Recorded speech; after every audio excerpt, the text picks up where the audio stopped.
Today we're going to put all our work together and create the Lisa Congdon inspired hand art. Here she is again. She's even showing a little I love you. When we create the artwork today, we're not just thinking about drawing hands, which is the priority, but we're also thinking about what word or message do we want to communicate? Do we want to think about give me five? Do we want to think about it's a small world after all? Maybe even just thinking about a high five. Now, when you create the work today, you can use American Sign Language to create your artwork. Now, I would really focus on just creating or drawing one hand. Like here's love. Instead of writing out the whole word or creating ASL, could I just use the L and then finish it with OVE, or learn using only one letter, or here's art. Now let's use these to inspire us to create our own word-inspired hand art. So now that we know a little bit about Lisa Congdon, we are going to get into our sketchbook. And today we are going to be using our marker print. If for some reason your marker print has been misplaced, just use a regular piece of construction paper or just white paper. I'm going to slide those off to the side for right now because what I'm going to do is I am going to choose a piece of construction paper. Again, if you don't have construction paper, maybe you're at home, just find any paper. You might use crayons to end up coloring it in. But what I'm going to do is I'm going to draw a hand just like Lisa Congdon. Now, when I choose my color of paper, I want to find something that has a contrast compared to my paper here. So I use this part of the color wheel, and when I try to find contrast, I'm trying to find the most change in color. So I'm looking across the color wheel. So maybe I'm going green, maybe I'm going yellow. Let me put these on top, and I'm going to find one that I think gives it the most pop or the most contrast.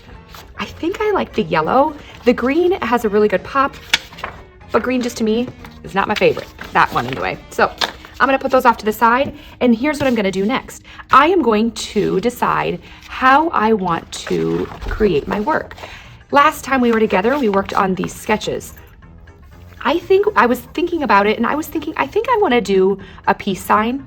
And just like Lisa Congdon does, she creates a hand, but then she also has words somewhere. So what I'm gonna do is my plan in my brain is to do a peace sign on yellow, and then I will draw the word peace here. I am going to start the same place I did before. So I keep this sketch nearby just to kind of give me a little guide. From there, I just start really breaking it down, one piece at a time. I look really closely at my hand and find the shapes that I know. Are they going to be tall, long ovals? Are they going to be little ovals? I pay attention to the details like my fingernails and my creases in my hand and how they connect together one piece at a time.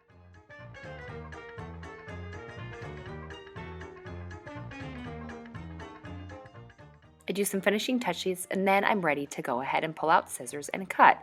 I'm going to go around the outside and cut it all out, making sure to take your time when you get into the fingers so you don't rip or tear them. If you happen to have a little cutting incident, all you have to do is glue it back on like a puzzle piece when you're done. Now, once we have that done, I'm going to recycle all my scraps, and now I'm going to add color. I chose to use marker, but you can truly use anything that you have. Oil pastels, crayons, markers, Sharpie. Then I'm going to add in little details. A watch band, I could do a sleeve, I could do the wrinkles in my hand. Now I'm going to glue it down. Once I have it glued down really well, I'm going to take an eraser and erase out any pencil lines that I still have showing through. Then I'm going to take a pencil and start writing in the words. I hear I'm writing peace. When I write peace, it is a piece of artwork. So that piece, the word, should be written really neatly and nicely as well. I go over it with a pen or a marker that will show through, and then I have my finished piece of artwork. Remember to add a response on Seesaw to share it with your art teacher. I hope you enjoyed creating today.